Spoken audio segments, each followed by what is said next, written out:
60,000 आत्माओं के मोक्ष की कहानी। यह है गंगा की कहानी। तो राजा सागर के 60,000 पुत्र थे और उन 60,000 पुत्रों को खुद के ऊपर बहुत ज्यादा घमंड था। तो राजा सागर ने इन्हें अश्वमेध घोड़ा ढूंढने के लिए कहा। अश्वमेध घोड़ा ढूंढते ढूंढते ये लोग पहुंचे पाताल लोक।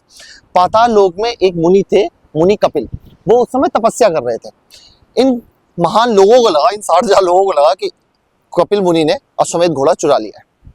सोचो क्या होगा। उन्होंने उनकी तपस्या भंग कर ली।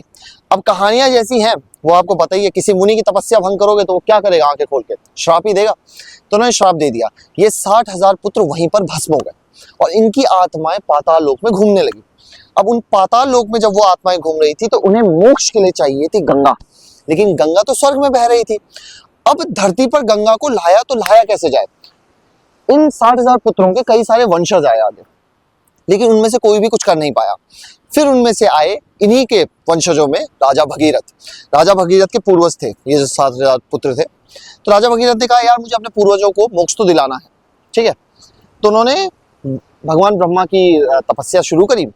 तो ब्रह्मा जी खुश हो गए। ब्रह्मा जी ने कहा, ठीक है, तुम गंगा को धरती पे लेके जाओ, ये मेरा कमंडल है, कमंडल के अंदर गंगा थी। उन्होंने कहा लेके जाओ, लेकिन अब एक प्रॉब्लम है, गंगा का वेग बहुत ज्यादा है। गंगा बहुत ज्यादा मतलब बहुत तेज थी। उसको धरती पर अगर एक साथ लाया जाता तो धरती 2 टुकड़ों में टूट जाती। तो धरती उसका भार संभाल नहीं सकती थी। तो जब भी ऐसी दिक्कतें आती हैं तो हम किसे याद करते हैं? वही जिन्हें नीलकंठ कहते हैं, वही जिनका नाम इसके बाद पड़ेगा गंगाधर। तो उनको भगवान शिव को बुलाया गया। भगवान शिव से कहा गया कि क्या आप हमारी मदद कर सकते हैं गंगा को रोकने में। भगवान शिव ने कहा ठीक है।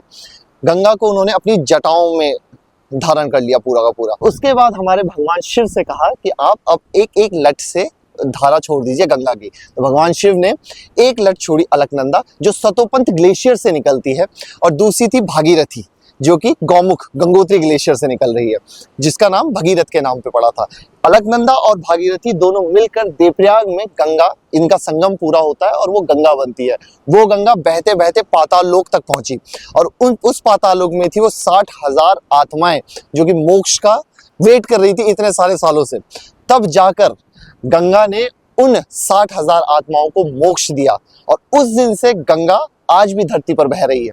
और आज भी हिंदू धर्म में जब भी किसी इंसान को जलाया जाता है, उसका क्रिमेशन होता है, तो उसकी जो अस्थियां होती हैं उसे गंगा में इसीलिए बहा देते हैं क्योंकि आत्मा को मोक्ष गंगा से ही मिलता है।